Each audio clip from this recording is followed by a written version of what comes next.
قرآن حکیم کا آغاز جو ہے وہ سورۃ الفاتحہ سے ہوتا ہے۔ یہ جو ہر سورت سے پہلے بسم اللہ شریف لکھی ہوتی ہے، یہ سورت کا حصہ نہیں ہوتی۔ قرآن حکیم کے اندر صرف ایک مقام ایسا ہے کہ جس پر اللہ تبارک و تعالیٰ نے اس آیت مبارکہ کو نازل فرمایا ہے۔ سورہ نمل کے اندر جب حضرت سلیمان علیہ السلام نے بلقیس کی طرف ایک خط لکھا تھا تو اس میں انہو من سلیمان و انہو بسم اللہ الرحمن الرحیم، قرآن حکیم کے اندر یہ بسم اللہ والی آیت جو ہے یہ صرف ایک دفعہ آئی ہے۔ باقی جو ہر سورت کے شروع میں لکھی جاتی ہے یہ سورت کا حصہ نہیں ہوتی، یہ برکت کے لیے لکھا جاتا ہے، اور حضور صلی اللہ علیہ وسلم کا فرمان عالی شان ہے کہ ہر کام جو ہے وہ اس کے آغاز میں بسم اللہ شریف جو ہے وہ پڑھنی چاہیے۔ اس غرض سے ہر سورت سے پہلے جو ہے وہ بسم اللہ شریف جو ہے وہ پڑھی جاتی ہے۔ اصل میں جو قرآن حکیم کا آغاز ہے وہ سورۃ الفاتحہ سے ہوتا ہے۔ سورۃ الفاتحہ یہ مکی بھی ہے، مدنی بھی ہے، اور یہ سورہ مبارکہ جو سورہ فاتحہ ہے ابتدائی مکی دور کے اندر، یعنی حضور صلی اللہ علیہ وسلم جب مکہ المکرمہ کے اندر تھے، وہ صورتیں جو مکے کے اندر نازل ہوئی ہیں ان کو مکی صورتیں کہا جاتا ہے، اور وہ صورتیں جو مدینہ شریف کے اندر نازل ہوئی ہیں انہیں مدنی صورتیں کہا جاتا ہے۔ اس حوالے سے سورۃ الفاتحہ، فاتحہ کا مطلب ہوتا ہے کھولنا، کسی چیز کا جو آغاز ہوتا ہے نا، عربی کے اندر افتح یا فاتحہ کا مطلب ہوتا ہے کھولنا۔ قرآن حکیم کی اس سورت کو سورہ فاتحہ اس لیے کہا جاتا ہے کہ قرآن حکیم کا جو دروازہ ہے یا قرآن حکیم کا جو آغاز ہے وہ اس سے شروع ہوتا ہے، اس لیے اس کو سورۃ الفاتحہ کہا جاتا ہے۔ اس کا نام اس وجہ سے یہ رکھا گیا ہے، اسی نسبت سے اس کو فاتحہ کہا جاتا ہے۔ اب یہاں پر جو اس سورہ فاتحہ کے اندر اللہ تعالیٰ نے جو چیزیں بیان فرمائی ہیں، یوم آخرت کے اوپر عقیدہ ہے، انبیاء اور رسل کے اوپر، قیامت کے اوپر، ان چیزوں کے اوپر جو ہمارے عقائد ہیں ان کو اللہ نے اس سورت کے اندر بیان فرمایا ہے۔ لیکن یہ ذہن میں رکھے کہ ہر کام کے شروع میں بسم اللہ شریف جو ہے وہ پڑھنی چاہیے، لیکن جب آپ کوئی جانور ذبح کرتے ہیں تو وہاں پہ پوری بسم اللہ الرحمن الرحیم نہیں پڑھنا چاہیے، بلکہ صرف بسم اللہ اللہ اکبر۔ یہ بیٹھے ہوئے ہیں ان کو پتہ ہے جو مرغے ذبح کرتے ہیں کہ صرف بسم اللہ اللہ اکبر، اس لیے کہ بسم اللہ الرحمن الرحیم، الرحمن الرحیم کا مطلب ہوتا ہے بہت بڑا مہربان اور رحم فرمانے والا۔ تو اب ادھر بندہ چھری چلا رہا ہو اور ادھر یہ پڑھے کہ اللہ بڑا رحم کرنے والا ہے، تو اس لیے یہ علماء نے لکھا ہے، یا یہ حضور سید دو عالم سرور کائنات صلی اللہ علیہ وسلم کی تعلیمات ہے کہ اگر کوئی شخص جانور ذبح کرتا ہے، قربانی کا جانور ذبح کرتا ہے یا کوئی اور، تو اس میں صرف بسم اللہ اللہ اکبر پڑھی، پوری بسم اللہ الرحمن الرحیم نہیں پڑھی جاتی۔ اس کی وجہ یہ ہے کہ بسم اللہ الرحمن الرحیم کے اندر اللہ تعالیٰ کی شان رحمانیت، یعنی وہ بڑا مہربان اور رحم فرمانے والا ہے، تو چھری چلاتے وقت اس چیز کا پڑھنا جو ہے یہ ایک اچھا اس کو نہیں سمجھا جاتا۔ پھر اسی سورہ مبارکہ سورہ فاتحہ کے اندر جو ہے کہ غیر المغضوب علیہم ولا الضالین، کہ اللہ ہمیں ان لوگوں کے راستے پہ نہ چلا جن پہ تیرا غضب ہوا، اور دوسرا ولا الضالین، اور جو گمراہ ہے۔ یہاں پہ یہ کہا گیا ہے کہ غیر المغضوب علیہم سے مراد یہودی ہے، اور للضالین سے مراد عیسائی ہے، اس لیے کہ یہودی جو ہے وہ اس لیے ان کو مغضوب کہا گیا جن پہ اللہ کی ناراضگی ہے، غضب ہے، کہ انہوں نے انبیاء کو قتل کیا ناحق، اور وہ انبیاء کے دشمن تھے۔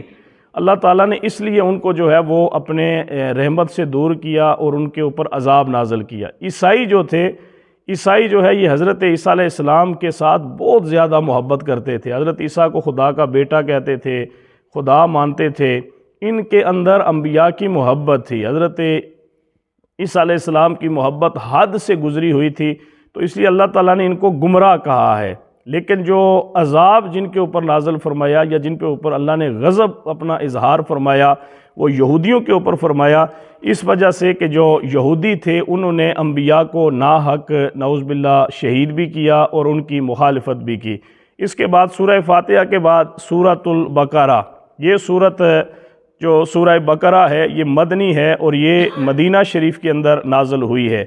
اس سورہ مبارکہ کے اندر یہ قرآن حکیم کی سب سے لمبی سورت ہے، جس طرح سورۃ الکوثر ہے ہم کہتے ہیں یہ سب سے چھوٹی سورت ہے، اسی طرح قرآن حکیم کی جو سب سے زیادہ لمبی صورت ہے وہ سورۃ البقرہ ہے۔ اس کی تقریباً 286 آیات ہیں جو سورۃ البقرہ کے اندر ہیں۔ اب جو بقرہ ہے، ہر سورت کا نام جو رکھا جاتا ہے اس کی کوئی وجہ ہوتی ہے کہ وہ نام رکھا جاتا ہے۔ سورۃ البقرہ کو بقرہ کیوں کہتے ہیں؟ بقرہ جو ہے یہ عربی کے اندر گائے کو کہا جاتا ہے، یہ اکثر کہا جاتا ہے یہ باقرہ گوشت ہے، اس کا مطلب یہ ہوتا ہے کہ یہ بیل یا گائے کا گوشت ہے۔ اس حوالے سے جو بقرہ ہے یہ گائے کو کہا جاتا ہے۔ اب اس سورت کو سورۃ البقرہ کیوں کہا جاتا ہے؟ اس سے چلی آ رہی ہیں دولت کا لالچ اور یہ چیزیں۔ اس بھتیجے نے اپنے چاچے کو مارا اور مارنے کے بعد کسی اور آدمی کے دروازے کے اوپر وہ اس کی لاش کو پھینک آیا۔ اپنے چاچے کو مارنے کے بعد اس نے جو ہے وہ لاش کسی اور کے دروازے پہ پھینکی اور یہ دعویٰ کر دیا کہ اس نے جو ہے وہ میرے چاچے کو قتل کیا ہے، اور وہ مدعی بن کے جو مدعا علیہ تھا اس کے اوپر اس نے کہا کہ انہوں نے ہی جو ہے وہ ہمارے چچا کو قتل کیا ہے۔ اب وہاں جب معاملہ جو لمبا ہو گیا، گمبھیر ہو گیا، حضرت موسیٰ علیہ السلام کے پاس آئے کہ موسیٰ یہ ہمارا مسئلہ بن گیا ہے، اب یہ بتائیں کہ قاتل کو ہم کس طرح سے پہچانیں کہ قاتل کون ہے؟ تو حضرت موسیٰ علیہ السلام نے ان سے یہ کہا کہ ایک گائے ذبح کرو، اور اس گائے کو ذبح کرنے کے بعد اس کا جو گوشت ہوگا گائے کا، وہ جو مر گیا ہے بندہ مقتول ہے اس کے جسم کے اوپر وہ لگاؤ تو وہ دوبارہ زندہ ہو جائے گا۔ انہوں نے گائے ذبح کی، گائے ذبح کرنے کے بعد جو ہے وہ اس گوشت کو اس مقتول جو بندہ مر گیا تھا اس کے جسم کے اوپر مارا، وہ زندہ ہوا، اور اس نے پوری داستان بیان کی کہ میرے بھتیجے نے مجھے دولت کے جو لالچ تھا اس کے اندر آ کے مجھے جو ہے وہ اس نے جو ہے وہ قتل کیا ہے۔ اب یہاں سے کیا چیزیں سمجھ آتی ہیں؟ ایک تو یہ چیز سمجھ آتی ہے کہ گائے کو ذبح کرنے کی حکمت یہ تھی کہ قاتل کی نشاندہی ہو جائے۔ دوسری حکمت اس میں یہ تھی کہ ہمارا یہ عقیدہ ہے کہ مرنے کے بعد انسان زندہ ہوتا ہے، تو اللہ تعالیٰ نے اس حکمت کو بھی ظاہر کیا کہ لوگ یہ سمجھتے ہیں کہ جب بندہ مر جائے تو وہ زندہ کس طرح ہوتا ہے۔ دیکھیں نا، میڈیکل سائنس ہے، کوئی بندہ جو بندہ مر جائے اس کو زندہ کوئی نہیں کر سکتا، باقی ہر چیز کا علاج ہو سکتا ہے، دل، گردے، دماغ، ہر جسم کا جو حصہ ہے اس کا علاج ممکن ہے، لیکن روح نکل جائے تو روح کو واپس لوٹانا یہ کسی کے بس میں نہیں ہے۔ لیکن ہمارا یہ عقیدہ ہے کہ مرنے کے بعد انسان دوبارہ زندہ ہوگا، تو یہ تو ہمارا عقیدہ ہے۔ لیکن دوسرے لوگ جو اس عقیدے کو نہیں مانتے وہ یہ سمجھتے ہیں کہ جب بندہ مر جائے، روح نکل جائے تو وہ دوبارہ کس طرح زندہ ہوگا۔ تو یہاں پر جو ہے وہ اللہ تعالیٰ نے اس عقیدے کو بھی ظاہر فرمایا کہ رب جب چاہتا ہے تو مردے کو بھی اللہ تعالیٰ زندہ فرما دیتا ہے، اس کے لیے کوئی مشکل نہیں ہے۔ پھر تیسری وجہ یہ تھی کہ یہ جو گائے ہے نا، اس کی عقیدت تھی ان کے دل کے اندر، جس طرح آج بھی ہندو جو ہے وہ گائے کو بڑا ادب و احترام کے ساتھ دیکھتے ہیں، تو اس عقیدت کو بھی جو ہے وہ ان کے دلوں سے نکالنا تھا۔ گائے کا جو ان کے دل و دماغ کے اندر ایک ادب و احترام تھا، اس کو بھی نکالنا مقصود تھا۔ لیکن اس سورت کو سورۃ البقرہ کہنے کی وجہ یہی ہے کہ حضرت موسیٰ علیہ السلام کے دور میں بنی اسرائیل کے ایک شخص نے اپنے چچے کو قتل کیا، اور وہ گائے کا گوشت اس کے اوپر لگایا گیا تو وہ دوبارہ زندہ ہوا، اور اس نے اپنے قاتل کے بارے میں نشاندہی کی، جو کہ اس سورت کے اندر یہ واقعہ بیان ہوا ہے، لفظ بقرہ آیا ہے، تو اس نسبت سے جو ہے وہ اس سورہ مبارکہ کو سورۃ البقرہ جو ہے وہ کہا جاتا ہے۔ اب اس سورت کو شروع جب کیا جاتا ہے تو الف لام میم سے، الف لام میم ان کو حروف مقطعات کہا جاتا ہے۔ یہ ایسے الفاظ ہیں کہ جن کا معنی اللہ اور اللہ کے رسول کے علاوہ کوئی بندہ نہیں جانتا۔ جب جبریل امین یہ لے کے آئے تو جبریل نے کہا کہ الف، اللہ کے نبی نے فرمایا علم تو، جبریل نے کہا لام، اللہ کے نبی نے فرمایا کہ علم تو، پھر فرمایا میم، اللہ کے نبی نے فرمایا علم تو۔ اگر الف لام میم کا کوئی معنی نہیں ہے تو پھر اس کا اعتراض ہو سکتا ہے کہ نعوذ باللہ مسلمانوں کے اوپر جو قرآن نازل ہوا ہے اس کی بعض ایسی آیات ہیں کہ جن کا کسی کو بھی نہیں پتہ۔ ہم یہ کہتے ہیں کہ اللہ تعالیٰ نے اپنے محبوب آخری نبی سید دو عالم کی شان کو ظاہر فرمانے کے لیے اللہ نے قرآن کے اندر یہ آیتیں نازل فرمائی کہ تاکہ اللہ اور اللہ کے رسول کے درمیان یہ ایک راز رہے جس کا معنی کوئی بندہ بھی نہیں جانتا، لیکن سوائے اللہ اور اللہ کے رسول اس کے معنی کو جو ہے وہ جانتے ہیں۔ قرآن حکیم کی یہ جو سورہ مبارکہ ہے، اس سورہ مبارکہ کا جو آغاز حروف مقطعات سے ہوا ہے، اور حروف مقطعات جو ہے وہ مختلف صورتوں کے شروع میں جو ہے وہ آتے ہیں۔ یہ آیات جو ہے ان کا معنی اللہ اور اللہ کا رسول جو ہے وہ بہتر جانتا ہے۔ اس کے اندر انسانوں کی 3 قسمیں بیان ہوئی ہیں، ایک مومن ہے، دوسرا کافر ہے اور تیسرا منافق ہے۔ مومن وہ ہوتے ہیں جو ایمان بالغیب رکھتے ہیں، یعنی یوم آخرت کے اوپر بھی ایمان رکھتے ہیں، اور جتنی غیب کی چیزیں ہیں، مثال کے طور پر جنت ہم سے غیب ہے، ہمارا اس پہ ایمان ہے، دوزخ ہم سے غیب ہے، ہمارا اس پہ ایمان ہے، حشر نشر ہوگا یہ ہم سے غیب ہے لیکن ہم اس پر ایمان رکھتے ہیں، اسی طرح فرشتے ہیں وہ ہم سے غیب ہیں لیکن اس کے اوپر ہمارا ایمان ہے۔ دوسرا اقامت الصلاۃ، مومن وہ ہے کہ جو نماز کو اس کی تمام تر شرائط کے ساتھ ادا کرتے ہیں، نماز کو قائم کرتے ہیں، ادائے زکوٰۃ یعنی زکوٰۃ کو قائم کرتے ہیں، اور پھر جو ہے وہ آسمانی کتابوں پہ بھی ایمان رکھتے ہیں، آخرت پہ بھی ایمان رکھتے ہیں۔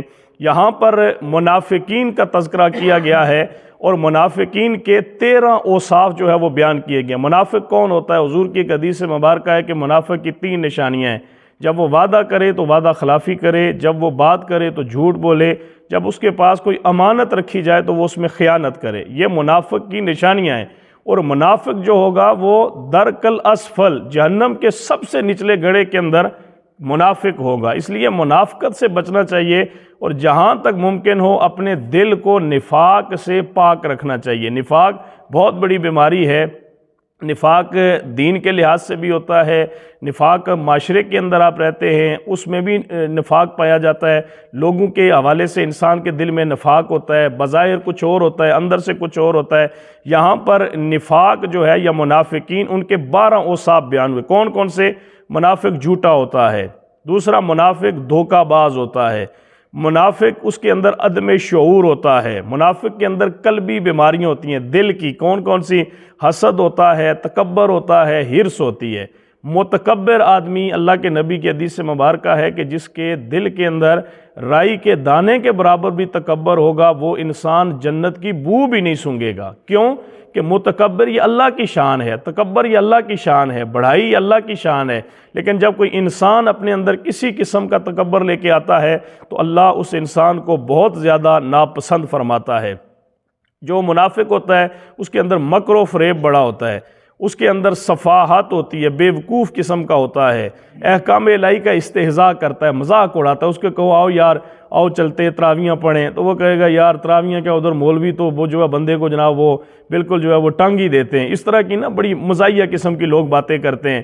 روزوں کے لیے کہیں کہ روزے رکھیں تو روزوں کے لیے کوئی اپنی جو ہے وہ آگے سے جو ہے وہ باتیں شروع کر دیتا ہے۔ زمین میں فتنہ اور فساد، منافق آدمی کبھی خیر کی بات نہیں کرتا۔ 2 آدمی خواہ مخواہ کھڑے ہوں گے، ان کے اندر ایسی بات کرے گا کہ ان کو آپس میں لڑا کے ایک نیا فتنہ کھڑا کر دے گا۔ یہاں پھر سورہ بقرہ کے اندر آدم اور ابلیس کا واقعہ، وَإِذْ أَخَذَ اِذْ قَالَ رَبُّكَ لِلْمَلَائِكَةِ إِنِّي جَاعِلٌ فِي الْأَرْضِ، یہ بھی سورہ بقرہ کے اندر ہے کہ اللہ تعالیٰ نے حضرت آدم علیہ السلام سے جو فرشتوں سے مشورہ مانگا تھا کہ میں اپنا نائب اور خلیفہ جو ہے وہ اسے بنانا چاہتا ہوں، تو فرشتوں نے کہا تھا کہ ہم تیری عبادت کے لیے کافی ہیں، تسبیح کے لیے کافی ہیں۔ تو اللہ تعالیٰ نے فرمایا تھا کہ فرشتوں جو مجھے پتہ ہے وہ تمہیں نہیں پتہ، فرشتوں کا کام ہی عبادت ہے۔ آج اللہ فرشتوں سے فرما رہا ہوگا کہ فرشتوں دیکھو نا، تمہارے اندر گناہ کرنے کی کوئی جو ہے وہ میں نے رکھی نہیں ہے، تمہاری اولاد کوئی نہیں ہے، تمہیں روزی کی فکر نہیں ہے، تمہیں کھانے پینے کی فکر نہیں ہے، لیکن دیکھو میرے بندے کتنی ان کو پریشانیاں ہیں، گھر کے اندر رزق کی پریشانی ہے، اولاد کی پریشانی ہے، صبح انہوں نے نوکری پہ بھی جانا ہے، لیکن پھر بھی دیکھو مسجدوں کے اندر وہ کھڑے ہو کر میرے قرآن کی تلاوت سنتے ہیں، میرے قرآن کو پڑھتے ہیں، میرے قرآن سے کتنی محبت کرتے ہیں۔ تو اللہ تعالیٰ پھر بندوں کو دیکھ کے فرشتوں کے اوپر فخر محسوس کرتا ہے کہ دیکھا ہے نا، تم کہہ رہے تھے کہ ہم بہت زیادہ تیری عبادت کرتے ہیں، تمہیں کوئی اور ہے ہی نہیں، تمہارا کام ہی عبادت ہے۔ جس طرح لوگ کہتے ہیں نا کہ مولوی نمازیں پڑھتا ہے، اس کا کام ہی نمازیں پڑھنا ہے، ٹھیک ہے کہ نہیں؟ اگر وہ 5 وقت نماز پڑھتا ہے تو اس کی ڈیوٹی میں شامل ہے۔ فرشتوں کو کوئی اور کام نہیں ہے، وہ صرف اللہ کی عبادت کے لیے پیدا کیے گئے ہیں۔ اگر فرشتوں کو یہ کام جو ہمیں پڑھتے ہیں نا، یہ کام اگر اللہ معاف کرے فرشتوں کو پڑھ جائیں، جناب وہ جا کے ریڑھی بھی لگانی ہے، پھر بازار سے سودا سلب بھی لے کے آنا ہے، مریضوں کو بھی دیکھنا ہے، گھر کے نظام کام کاج بھی کرنے، پھر رات کے وقت بندہ جب کھڑا ہو کے اللہ کی بارگاہ میں نماز پڑھتا ہے، تراویح کے لیے کھڑا ہوتا ہے، تو اللہ فرشتوں سے فرماتا ہے فرشتوں دیکھا ہے یہ بندہ کتنی مجبوریاں چھوڑ کے پھر بھی میری عبادت کے لیے آیا ہے۔ تو اللہ پھر بندوں پہ فخر محسوس کرتا ہے۔ اب یہاں پر اللہ تعالیٰ نے بنی اسرائیل کو سب سے زیادہ سورہ بقرہ کے اندر اللہ نے موضوع بنایا ہے۔ ہر سورت کے اندر تقریباً بنی اسرائیل کا کثرت کے ساتھ ذکر ہے، لیکن سورہ بقرہ کے اندر اللہ نے سب سے پہلے ان کو اپنے انعامات یاد کرائے کہ اے بنی اسرائیل، تمہیں پتہ ہے میں نے تمہارے اوپر کتنی نعمتیں نازل کی ہیں۔ ان کے اندر میں نے کثرت کے ساتھ جو انبیاء آئے ہیں وہ بنی اسرائیل کے اندر آئے ہیں، کثرت کے ساتھ 40,000 نبی جو ہے وہ بنی اسرائیل کی اولاد میں آئے ہیں۔ اس کے علاوہ فرمایا کہ میں نے دنیا کے اندر تمہیں خوشحالی دی ہے، اس کے علاوہ تمہیں فرعون کے ظلم سے نجات دی ہے، پھر حضرت موسیٰ علیہ السلام جو ہے وہ تمہیں لے کر مصر سے نکلے ہیں، اس کے علاوہ صحرائے سینا کے اندر تم بے سر و سامانی کے عالم میں تھے، تمہیں آسمان سے تمہارے لیے کھانا من و سلوہ جو ہے وہ اس کو نازل کرتا رہا، پھر تم پانی کی تلاش میں تھے، تمہیں پانی نہیں مل رہا تھا تو حضرت موسیٰ نے ایک پتھر کے اندر عصا مارا تو میں نے 12 چشمے جو ہے وہ جاری کر دیے تھے اس ایک عصے کی ٹھوکر سے۔ اللہ تعالیٰ ان کو جو ہے وہ اپنے احسانات اور نعمتیں یاد کرا رہا ہے کہ میں نے تمہارے اوپر یہ نعمتیں جو ہے وہ نازل کی تھی بنی اسرائیل کے اوپر، لیکن انہوں نے آگے سے کیا کیا؟ اللہ تعالیٰ نے فرمایا کہ تم نے کیا کیا؟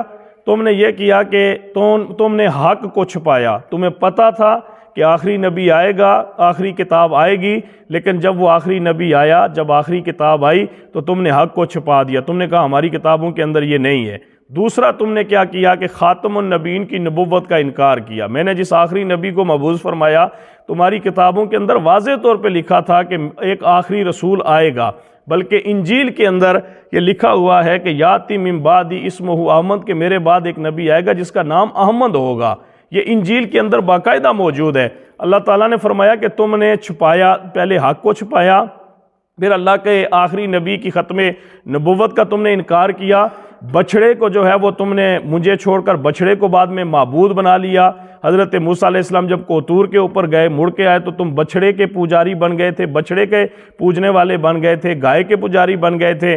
پھر اس کے علاوہ تم نے انبیاء کو ناحق قتل کیا، اس کے علاوہ بغض اور حسد کی بیماری میں تم لوگ مبتلا ہو گئے، بد عملی کے باوجود جنت کے واحد ٹھیکیدار ہونے کا دعویٰ کرتے تھے اور بڑے وثوق سے کہتے تھے کہ جنت میں صرف وہی جا سکتا ہے جو یہودی ہو۔ وہ کہتے تھے کہ لیست النصارى علی شیء، کہ یہ نصرانی عیسائی کوئی نہیں، ہم ہی ہیں، یہودی ہیں، جنت بھی ہماری ہے، اور جنت جو ہے اس کے اندر بھی اللہ تعالیٰ جو ہے وہ ہمیں ہی داخل کرے گا اور ہمارے علاوہ کوئی شخص جنت کے اندر نہیں جائے گا۔ اللہ تعالیٰ نے پہلے یہودیوں کو اپنی نعمتیں بتائیں کہ یہ میں نے تمہارے اوپر نعمتیں کی، اور پھر انہوں نے کہا کہ تم نے کفران نعمت کتنا کیا۔ اگر قیامت کے دن ویسے ہم جتنے لوگ ہیں، اللہ پوچھ ہی بیٹھے مثال کے طور پہ کہ یار آنکھیں تمہاری سلامت تھی، جسم تمہارا سلامت تھا، پریشانی تھی کوئی نہیں، فلانے دن مسجد کے اندر اذان ہوئی تھی تو نماز پڑھنے کیوں نہیں گیا تھا، تو ہم کیا کہیں گے؟ مطلب یہ کہ کوئی بہانہ ہے ہمارے پاس؟ جو لوگ ہٹے کٹے صحت مند بالکل مطلب نماز بھی پڑھ سکتے ہیں، روزہ بھی رکھ سکتے ہیں، نعمتیں تو ہم اللہ کی کھا رہے ہیں نا۔ یہ تو جو ہمیں مہینے کا 40,000 50,000 تنخواہ دیتا ہے، صبح جناب ہم 6 بجے اٹھتے ہیں، ناشتہ کرتے ہیں، جی دفتر میں جانا ہے، کیوں جی ادھر سے تنخواہ لینی ہے۔ یار یہ جو آپ کو مہینے کی تنخواہ ملتی ہے، یہ ایک ناخن جو ہے نا، ایک ناخن جو اللہ کی نعمت ہے، یہ اس کا بھی نعم البدل نہیں ہے۔ اللہ تعالیٰ آپ کی ہماری سانسیں چلا رہا ہے، ہماری آنکھیں سلامت ہیں، یہ چیزیں اگر ہم کروڑوں روپیہ بھی لگائیں تو یہ چیزیں ہمیں نہیں مل سکتی۔ اللہ تعالیٰ اگر ان نعمتوں کا حساب ہم سے لے لے کہ یار تیرا جسم سلامت تھا، تو سلامت تھا، پھر آخر کون سی ایسی مجبوری تھی کہ تو میرے دین سے بھاگتا تھا، میری عبادتوں سے بھاگتا تھا؟ میرے خیال میں جس طرح یہودی بے بس تھے اور ان کے پاس کوئی جواب نہیں تھا، انسان سے اگر یہ سوال ہو جائے تو ہم بھی اللہ کی نعمتیں تو استعمال کرتے ہیں، لیکن اسی اللہ کی ناشکری بھی کرتے ہیں اور اسی اللہ کے راستے سے ہم بھاگتے بھی ہیں۔ یہاں پر پھر اسی صورت کے اندر حضرت ابراہیم علیہ السلام کا ذکر فرمایا کہ ابراہیم نے بڑی آزمائشیں ابراہیم کے اوپر آئی۔ والد کی بت پرستی وہ حضرت ابراہیم کے لیے آزمائش تھی بچپن کے اندر ہی، پھر قوم کے ساتھ ٹکراؤ ہوا، ساری قوم ایک طرف تھی، ابراہیم ایک طرف تھے، نمرود سے پھر آپ کا پالا پڑا، نمرود نے آپ کو آگ میں ڈالا، پھر وطن سے ہجرت کرنی پڑی، اپنا وطن چھوڑنا پڑا، پھر بیوی اور بچے کو جہاں آج یہ مکہ شریف ہے، یہاں ایک صحرا کے اندر حضرت ابراہیم کو اپنے بیوی اور بچے کو چھوڑنا پڑا، پھر حضرت ابراہیم پر یہ آزمائش آئی۔ ہم تو 10 روپے 100 روپیہ کہیں لگانا پڑے تو ہم سوچتے ہیں یار لگاؤں یا نہ لگاؤں، یا قربانی جب آتی ہے نا تو ہم پوچھتے ہیں یار مولوی صاحب میرے اوپر قرض بڑا ہے، قربانی دوں یا؟ ہم بکرا بھی نہیں ذبح کر سکتے۔ اللہ فرماتا ہے میرے ابراہیم کو دیکھو کہ میری رضا کی خاطر اس کا ایک ہی بیٹا تھا، جوان بیٹا، اور میری رضا کی خاطر اس نے بیٹے کے گلے پہ بھی چھری چلا دی۔ ابراہیم کے اوپر اس سے بڑی آزمائش آ سکتی ہے؟ ہمیں بیٹا تو دور کی بات، اگر نعوذ باللہ ثم نعوذ باللہ اگر یہ قربانی کے اندر بیٹوں کو ذبح کرنے کا رواج ہوتا تو کوئی بندہ آپ کو مسلمان دنیا میں نہ ملتا۔ سارے کہتے ہیں یار مسلمان تو ہو جاؤں لیکن بیٹا کیسے ذبح کروں گا؟ بیٹے کی محبت ہمیں اسلام سے دور کر دیتی، لیکن حضرت ابراہیم علیہ السلام نے اللہ کی رضا کی خاطر بیٹے کے گلے کے اوپر چھری جو ہے وہ چلانا، وہ بھی آپ نے گوارا فرما دی۔ پھر اللہ نے آپ کو کیا صلہ عطا فرمایا؟ فرمایا کہ ابراہیم تو نے دعا مانگی تھی کہ مکہ شہر امن بن جائے، جہاں تو اپنی بیوی اور اپنے بچے کو چھوڑ کے آیا تھا کہ وہ بالکل ایک صحرا تھا، جنگل تھا، بیابان تھا، میں نے اس جگہ کو ایسا نور والا بنا دیا ہے کہ قیامت تک جو ہے نا وہ دنیا کی ہر ایک روشنی ختم ہو جائے گی، لیکن اس جگہ میں نے جہاں تو نے اپنے بیوی اور بچے کو ایک صحرا کے اندر چھوڑا تھا، میں نے وہاں نور بنا دیا ہے۔ اب دیکھیں نا پوری، میں کل پرسوں بھی سوچ رہا تھا کہ وہ جو کبوتر میں شاید درس میں بھی بتا رہا تھا کہ آپ جاتے ہیں نا مدینے اور مکہ شریف تو وہاں کبوتروں کو ہر بندہ دانہ ڈالتا ہے۔ کوئی پوچھیں آپ کہاں سے آئے؟ جی میں امریکہ سے آیا ہوں۔ آپ کہاں سے آئے؟ جی میں انگلینڈ سے آیا ہوں۔ آپ کہاں سے آئے؟ جی میں انڈیا سے آیا ہوں۔ آپ کہاں سے آئے؟ جی میں انڈونیشیا سے آیا ہوں۔ میں کہتا ہوں یار ان کبوتروں کے نصیب دیکھو کہ باقی کبوتر پھر کے جو ہے نا وہ اپنے دانے جو ہے وہ اٹھاتے ہیں، ان کبوتروں کے مقدر دیکھو کہ اللہ دنیا سے لوگ بھیجتا ہے، جاؤ میرے محبوب کے شہر کے کبوتروں کو دانہ ڈال کے آؤ۔ یعنی وہ کبوتر کہیں نہیں جاتے۔ یہ اختر بھائی وہاں پہ بہت رہ کے آئے، وہ کبوتر وہیں پہ رہتے ہیں۔ ان کبوتروں کا جو کام کیا تھا کہ یہ وہی اسی کبوتروں کی نسل کی جو ہے وہ یہ نسل چل رہی ہے کہ غار سور کے اندر جب حضور ہجرت کر کے جا رہے تھے تو وہ کبوتری نے جو انڈے دیے تھے نا باہر وہ غار کے اوپر، تو اللہ تعالیٰ نے اس کبوتری کی نسل کو محفوظ رکھا ہوا ہے کہ تو نے میرے نبی کی جو جس غار کے اندر میرا نبی تھا اور دشمن میرے نبی کو تلاش کرتا کرتا اس غار پہ آ گیا تھا، پھر اس غار کے اندر باہر کبوتری نے ایک گھونسلہ بنایا، گھونسلہ بنا کے انڈے دے دیے۔ دشمن آیا کہنے لگا یار اگر غار میں کوئی جاتا تو یہ تو گھونسلہ تو ٹوٹ جاتا، یہ انڈے بھی یہاں پڑے ہوئے ہیں، یہ گھونسلہ بھی ہے۔ تو وہ باہر سے ہی دیکھ کے انہوں نے کہا اندر کوئی نہیں ہوگا، اس لیے کہ اگر کوئی اندر جاتا تو یہ گھونسلہ یہاں پہ نہ ہوتا۔ تو اللہ نے فرمایا کہ اے کبوتری تو نے اتنا جو ہے وہ میرے نبی کے لیے تو نے کام کیا تھا، میں تیری نسل کو یہ صلہ دیتا ہوں کہ قیامت تک اب جو ہے نا وہ تو ایک شان کے ساتھ رہے گی اور میرے نبی کے شہروں کے اندر تو رہے گی، تجھے دانے کے لیے کہیں نہیں جانا پڑے گا، دنیا ساری دانے لے کے تمہارے پاس آتی رہے گی۔ یار اللہ کیسے انعام دیتا ہے بندے کو، بندے کی سوچ جہاں پہ ختم ہو جاتی ہے۔ اللہ نے فرمایا محبوب ابراہیم جس جگہ تو اپنے بیٹے اور بیوی کو چھوڑ کے آیا تھا نا، ڈر رہا تھا کہ یار یہ بالکل یہاں یہ صفا مروہ جو جگہ ہے آج دیکھیں نا وہاں کتنی روشنی ہے، یعنی ایک سیکنڈ کے لیے بھی میں کہتا ہوں کوئی جگہ وہاں نہیں ہے کہ جس جگہ پہ بندہ موجود نہ ہو۔ اللہ نے حضرت ابراہیم کی اس ویران جگہ کو پھر کیا صلہ دیا کہ دنیا سے لوگ جا کے اس جگہ کو آباد کرتے، بس دوڑ رہے ہوتے ایسے، وہاں دوڑ رہے ہوتے ہیں۔ اللہ تعالیٰ نے حضرت ابراہیم کو یہ صلہ دیا۔ پھر وہاں رہنے والوں کو پھلوں کی نعمت دی۔ حضرت ابراہیم نے دعا فرمائی تھی اللہ ان کو پھلوں سے رزق عطا فرمائے، ان کو کون روٹی دے گا یہاں؟ تو پھر اللہ نے وہاں اہل عرب کو جو ہے وہ اتنے پھل عطا فرمائے کہ آپ سوچ بھی نہیں سکتے کہ عرب کے اندر جس طرح کے پھل وہاں پر اللہ تعالیٰ جو ہے وہ شہر مکہ کے اندر جو ہے وہ نازل فرماتا ہے۔ پھر سب سے بڑی بات کہ حضرت ابراہیم نے دعا فرمائی تھی کہ اللہ وہ آخری نبی میری امت میں پیدا فرما، میری آل اولاد میں پیدا فرما۔ تو اللہ تعالیٰ نے حضرت ابراہیم کی دعا قبول فرمائی، اور حضرت اسماعیل علیہ السلام جو حضرت ابراہیم کے بیٹے تھے، اللہ کے نبی آخری نبی سید دو عالم سرور کائنات صلی اللہ علیہ وسلم کو حضرت ابراہیم کی اولاد میں پیدا فرمایا۔ یہ سورۃ البقرہ اس کا ابھی حصہ آگے چل رہا ہے، لیکن یہاں پر پہلا سپارہ جو ہے وہ مکمل ہو جاتا ہے۔ اللہ ہم سب کو قرآن پڑھ کر اس پہ عمل پیرا ہونے کی توفیق عطا فرمائے۔